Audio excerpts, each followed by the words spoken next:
చందు ఎప్పుడు బిజీ లైఫ్ను గడుపుతూ ఉంటాడు. తను సిటీకి అవుట్స్కట్లో ఒక కంపెనీలో జాబ్ చేస్తాడు. నెలకు 50,000 జీతం. వాళ్ళ ఇంటికి ఆ కంపెనీకి ఒక 25 కిలోమీటర్ల జర్నీ ఉంటుంది. అలా ప్రతిరోజు వెళ్తూ బిజీ అవుతూ ఉండేవాడు. ఒకరోజు ఆఫీస్లో వర్క్ ఎక్కువ ఉండడంతో రాత్రి 11 అవుతుంది. ఆ 11 గంటల సమయాన ఇంక చందు ఒక్కడే బైక్ పైన వస్తూ ఉన్నాడు. అది అవుట్స్కట్ కాబట్టి కాస్త అడవిలాంటి ప్రాంతంలో ఉంటుంది. ఇంకా అలా బైక్ పైన వస్తుంటే సరిగా 11:10 రోడ్డు పక్కన ఒక అమ్మాయి కూర్చొని ఉంది. ఆ అమ్మాయి అక్కడ ఎందుకు కూర్చొని ఉందో కూడా ఎవరికి తెలియదు. ఆ రూట్లో వెహికల్స్ చాలా తక్కువ పోతాయి. కొద్ది దూరం వెళ్తే వేరే రోడ్ నుంచి సిటీకి వెళ్లాల్సి వస్తుంది. అలా ఆ రూట్లో అమ్మాయి కనబడగానే చందు బైక్ ఆపుకుంటాడు. అలా ఆమె దగ్గరికి వెళ్ళి, ఎవరమ్మా నువ్వు, ఇంత చీకట్లా ఇక్కడ ఒంటరిగా ఏం చేస్తున్నావని అడుగుతాడు. అప్పుడు ఆమె ఏడుస్తుంది, చాలా ఏడుస్తుంది. ఆమె చందును చూసి చాలా ఎమోషనల్ అవుతుంది. ఏమైంది, ఎందుకు ఏడుస్తున్నావు అని చందు అడిగితే అమ్మాయి అప్పుడు తన గురించి అంతా చెప్తుంది. తను ఒక అనాథ అని చెప్పింది. అమ్మా నాన్న చనిపోయారు. చిన్నగున్నప్పటి నుంచి బంధువుల దగ్గర పెరిగాను. కానీ వాళ్ళకు నా ఆస్తి ముఖ్యం, నేను ముఖ్యం కాదు. అందుకోసమని రోజంతా చిత్రహింసలు చేసేవాళ్ళు. నాకు ఇష్టం లేని పెళ్లి చేయాలని చూశారు. అందుకని నేను ఇంట్లో నుంచి పారిపోయి వచ్చాను. నాకు అమ్మా నాన్న ఎవరు లేరు అని ఏడుస్తుంది. తన బాధని చూసిన చందు జాలి పడతాడు. అయ్యో భయపడకు, ఏం కాదు. నీకు ఇబ్బంది లేదంటే నా వెనకాలరా, మా ఇంట్లో ఉండొచ్చు.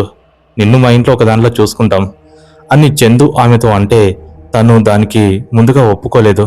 వద్దండి, మీ ఇంట్లోకి వస్తే మీ అమ్మ నాన్నకు తెలిస్తే చాలా ప్రాబ్లమ్స్ అవుతాయి. అయినా బయట వాళ్ళని ఎవరు ఆదరిస్తారు చెప్పండి అని బాధపడుతూ ఉంటే, చూడు అలా మాట్లాడకు, మా అమ్మ నాన్న నా మాట వింటారు. నువ్వు ఏం బాధపడకు, నువ్వు ఒంటరిగా ఉండాల్సిన అవసరం లేదు.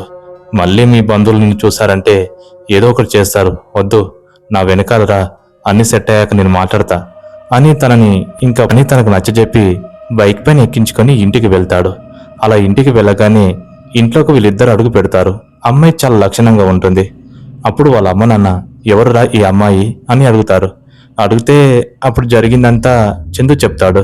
చెప్పగానే అయ్యో పాపమని మొదటగా మంచిని అమ్మాయిని రిసీవ్ చేసుకొని అన్నం అన్ని మంచిగా పెడతారు. అప్పుడు చందు, అమ్మా తనకు ఎవరు లేరు, పాపం అనాథ, తనకు అన్ని మనమే కావాలి, ఇప్పటి నుంచి మన ఇంట్లోనే ఉంటుంది అని అనగా వాళ్ళు కాస్త ఆలోచిస్తారు. వాళ్ళు ఏమనకుండా అలాగే ఉంటారు. ఇంకా 2 రోజులు గడుస్తుంది. ఆ అమ్మాయి ఆ ఇంట్లోనే ఉంటుంది. ఎందుకో ఏమో చందు వాళ్ళ అమ్మా నాన్నకు కాస్త అనుమానం కలిగింది. ఇంకా అలా వారం రోజులు గడుస్తుంది. చందు ఆ అమ్మాయితోటి చనువుగా మాట్లాడుతున్నాడు. ఎక్కడ ఆ అమ్మాయితోటి ప్రేమలో పడి ఒక అనాథను చేసుకుంటాడేమనే ఉద్దేశంతో వాళ్ళ అమ్మ నాన్న ఒకరోజు చందు ఆఫీస్కు వెళ్ళిన సమయాన తనతో మాట్లాడతారు. చూడమ్మా, నువ్వు అనాథవని చేరదీస్తున్నామని నువ్వు వేరేలా అనుకోకు. నువ్వు వేరే అనాథాశ్రమంలో ఉండు. మా ఇంట్లో పెళ్లిడికి వచ్చిన అబ్బాయి ఉన్నాడు. అతడు నీ వెంట పడుతున్నాడు. తను నిన్ను చేసుకుంటే వాని పెళ్లిపైన మేము ఎన్నో ఆశలు పెట్టుకున్నాము. నీకు ఎవరు లేరు, నువ్వు మా కొడుకుకు సెట్ కావు అని అంటే అప్పుడు ఆమె, లేదండి, నేను తనని ఏమి ఇష్టపడతలేదు. తను నాతో చనువుగా ఉన్నంత మాత్రాన నేను అలా ఏం ఉండను అని అన్నా కూడా, లేదు నువ్వు ఈరోజే ఇంట్లో నుంచి వెళ్ళిపో, నువ్వు ఏదైనా అనాథాశ్రమంలో ఉండు అని వాళ్ళ తల్లిదండ్రులు అంటారు. అలా అనగానే అప్పుడు చాలా బాధపడుతుంది. నీకెన్ని డబ్బులైనా ఇస్తామమ్మా, నువ్వు ఏదైనా అనాథాశ్రమంలో ఉండు, ప్రతి నెల నేను మంచిగా చూసుకుంటాం అని అదొకటి ఇదొకటి అంటే అప్పుడు ఇంకా సాయంత్రం అవుతుంది. సరే అమ్మా, మీకు నా వల్ల ఇబ్బంది కలగకూడదు, నేను చందుబాబుకు చెప్పేసి వెళ్ళిపోతాను, ఈ విషయాలు ఏం చెప్పను అని అంటుంది. అలా సాయంత్రం అయింది, చీకటి పడుతుంది. ఆ రోజు చందు కాస్త ముందే ఇంటికి వచ్చాడు. అలా వచ్చి రాగానే ఆ అమ్మాయిని పిలుస్తాడు. ఏరా, వచ్చి రాగానే అమ్మ గుర్తుకు రాదా, అమ్మాయిని పిలుస్తున్నావేంటి అని అనగా నవ్వుతాడు. నవ్వినాక కాసేపటికి తిన్న తర్వాత అప్పుడు ఆ అమ్మాయి బ్యాగ్ పట్టుకుని సిద్ధమైంది.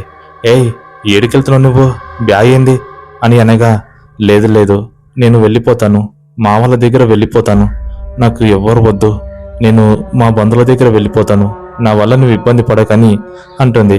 అలా అనగానే, ఏయ్ ఏం మాట్లాడుతున్నావు, నువ్వు వెళ్ళడానికి వీల్లేదు, నువ్వంటే నాకు ఇష్టం, నేను మా అమ్మ నాన్నకి ఎప్పటి నుంచో చెప్దాం అనుకున్నా కానీ ఇప్పుడు సమయం వచ్చింది, నువ్వు నాతోటే ఉండు అని అంటాడు.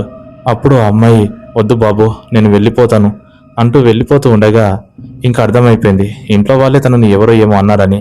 అప్పుడు వాళ్ళ అమ్మ నాన్నని అడగక అవునరా, ఆ అమ్మాయి ఇంట్లో ఉండడం నాకు ఇష్టం లేదు. ఆ అమ్మాయి వెళ్ళిపోని. నువ్వు పెళ్లిడికి వచ్చావు.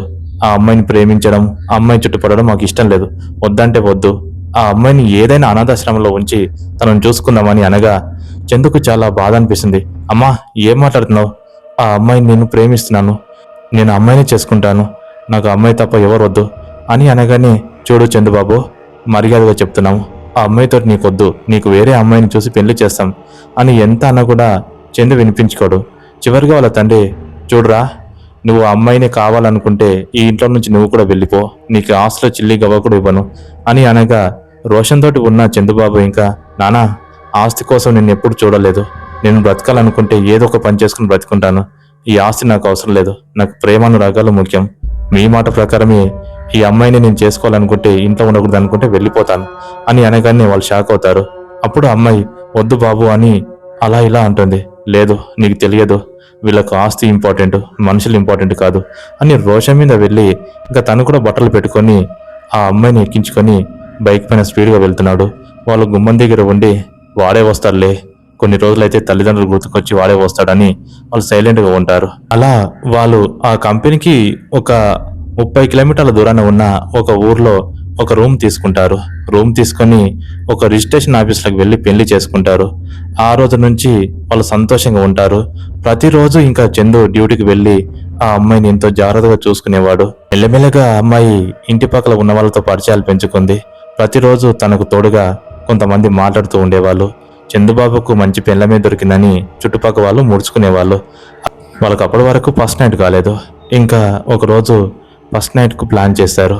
ఇంకా ఫస్ట్ నైట్ రోజు వాళ్ళిద్దరు ఒక్కటైపోయారు. అలా కొన్ని రోజులు గడుస్తూ ఉన్నాయి. చందు ఎప్పటిలాగా డ్యూటీకి వెళ్ళి తనను జాగ్రత్తగా చూసుకుంటూ అలాగే ఉన్నాడు.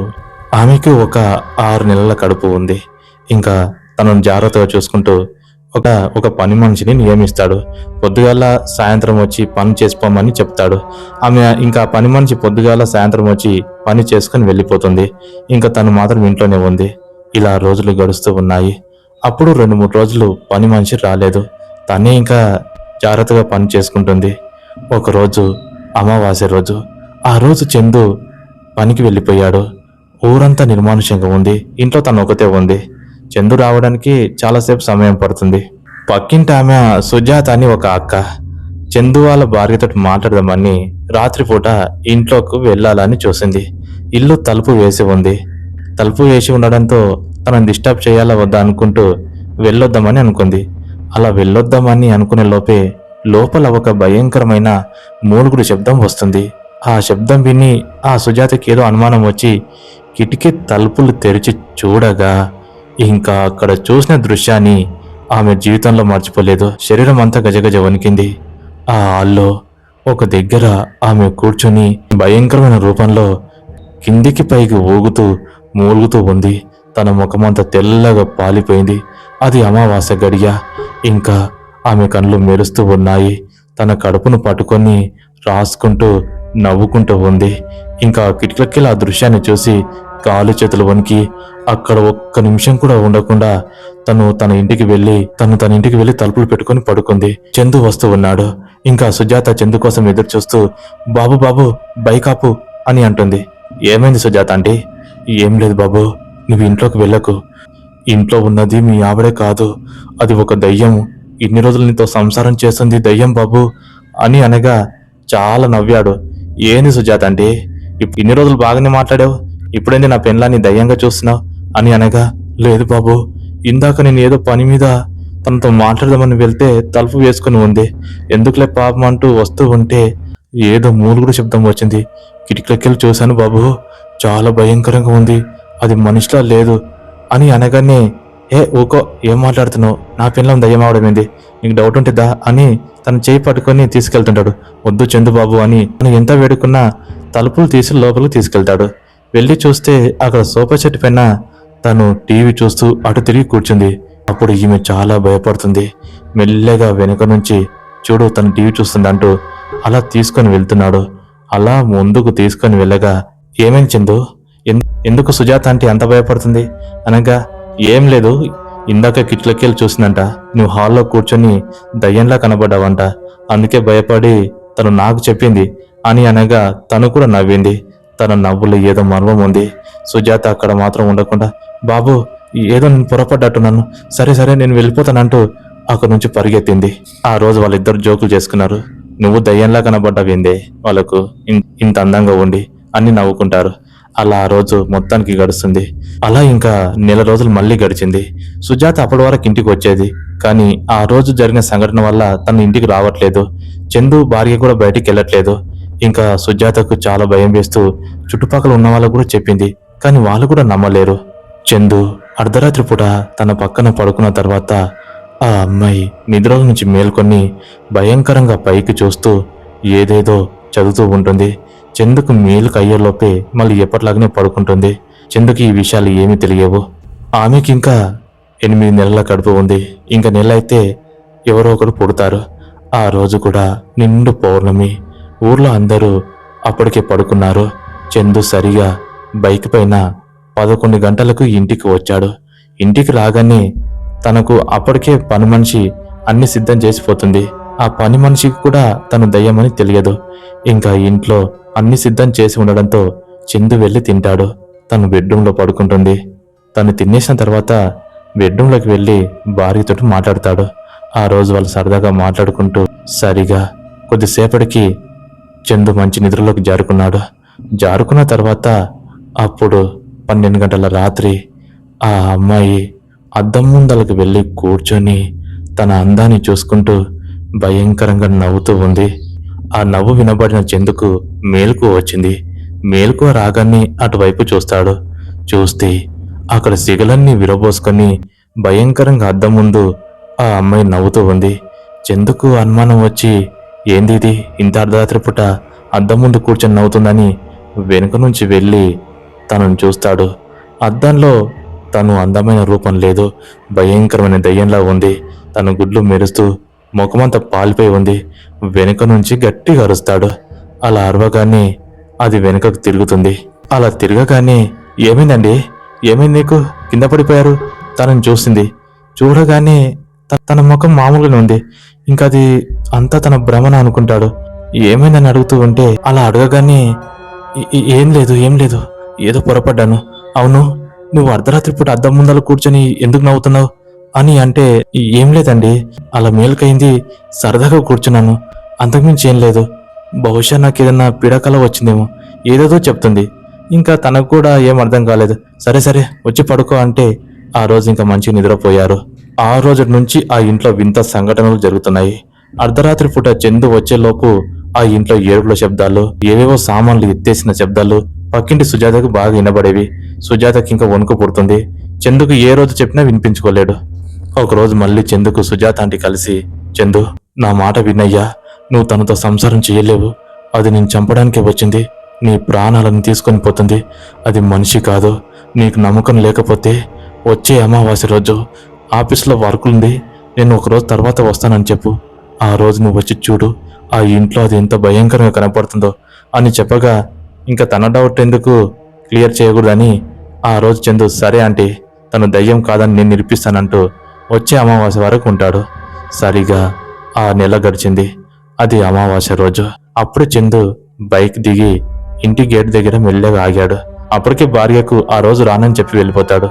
ఇంకా గేటు దగ్గర ఉండి మెల్లగా ఇంటి ముందలకి నడుచుకుంటూ వచ్చాడు. తలుపులు కొట్టకుండా మెల్లగా కిటికీ దగ్గరికి వెళ్ళాడు. అలా కిటికీ దగ్గరికి వెళ్ళి లోపలికి చూస్తే ఇంకేముంది, ఆ రోజు ఆ అమ్మాయి భయంకరమైన రూపంలా సిగలని విరబోసుకొని తన ముందల పెద్ద బొగాండి పెట్టుకొని అందులో అన్నము కూర అన్ని వేసుకొని 2 చేతులతోటి తింటూ ఉంది.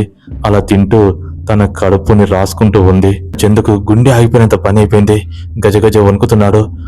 అక్కడ గేటు దగ్గర ఉన్న సుజాత ఆంటీ కూడా భయపడుతుంది. ఇంకా చందు అక్కడి నుంచి పరిగెత్తుకొని ఆంటీ దగ్గరికి వెళ్ళాడు. ఆంటీ, నిజమే ఆంటీ, మీరు చెప్పింది నిజమే, అది మనిషి కాదు, దయ్యం. ఇన్ని రోజులు నా పక్కనే ఉంది ఆంటీ అని ఏడుస్తాడు.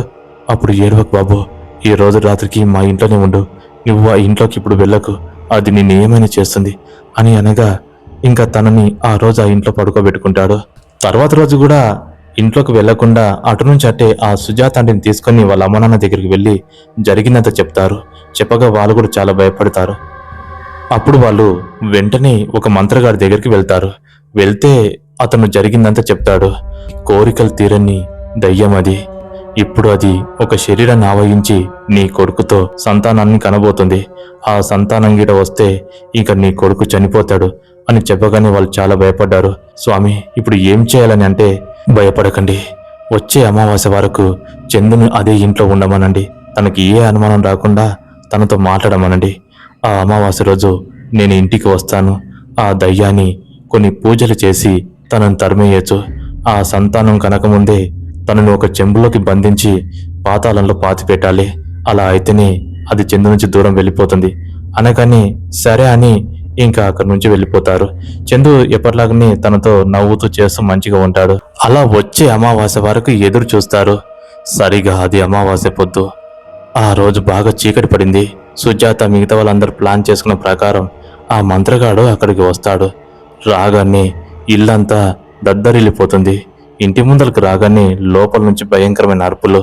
ఇంకా అరుపులు విని ఆ మంత్రగాడు లోపలికి వస్తాడు. రాగానే తనని చూసి నవ్వుతుంది. చందు ఇంకా వాళ్ళ ఫ్యామిలీ అందరూ నిలబడతారు. ఏంటి అందరు ఇలా వచ్చారు అని ఆశ్చర్యంగా మాట్లాడుతుంది. నిన్ను ఈ ఇంట్లో నుంచి వెళ్ళగొట్టడానికి వచ్చాని అంటూ మంత్రగాడు అనగా, నువ్వు నన్ను ఇంట్లో నుంచి వెళ్ళగొడతావా? నీకంత దమ్ముందా అని అది అంటుంది. అవును, వెళ్ళగొడతాను అని అనగా, చూడు చందు, వాళ్ళు ఏమంటున్నారో అంటూ అనగానే, ఎందుకు నటిస్తున్నావు? ఇంక నువ్వు నా భార్య కాదని తెలిసిపోయింది. నువ్వు ఒక దయ్యాని అని తెలుసు. మర్యాదగా ఇంట్లో నుంచి వెళ్ళిపో, లేకపోతే నిన్ను భస్మం చేస్తాం అంటూ అనగానే, తెలిసిపోయిందా? అప్పుడే కనిపెట్టేశావా అంటూ అది భయంకరంగా మారింది. అలా మారి నిన్ను తీసుకెళ్లకుండా నేను ఎలా వెళ్తాన్రా అంటూ చందు దగ్గరికి వచ్చి గొంతు పట్టుకొని పైకి లేపింది. ఆ మంత్రగాడు తన పైన నీళ్లు చల్లి అక్కడ ముగ్గులో కూసబెడతాడు. ఆ దయ్యం ఆ ముగ్గుల నుంచి లేవకుండా తన మనుషులు పట్టుకుంటారు. అది భయంకరంగా అరుస్తూ ఉంది. చందుని భయపెట్టిస్తుంది. చంపేస్తా, నా సంతానం నేను కననివ్వండిరా, సంతానాన్ని కననివ్వండి. నాకు కొడుకు పుట్టగానే వాని ఆత్మని నా వెంట తీసుకొని వెళ్తాను, సంతానాన్ని కననివ్వండిరా అంటూ అది అరుస్తూ ఉంది. నువ్వు సంతానం కంటే వాడు చనిపోతాడని మాకు తెలుసు. నువ్వు ఎంతటి ప్లాన్తో వచ్చావో మా అందరికి అర్థమైపోయింది.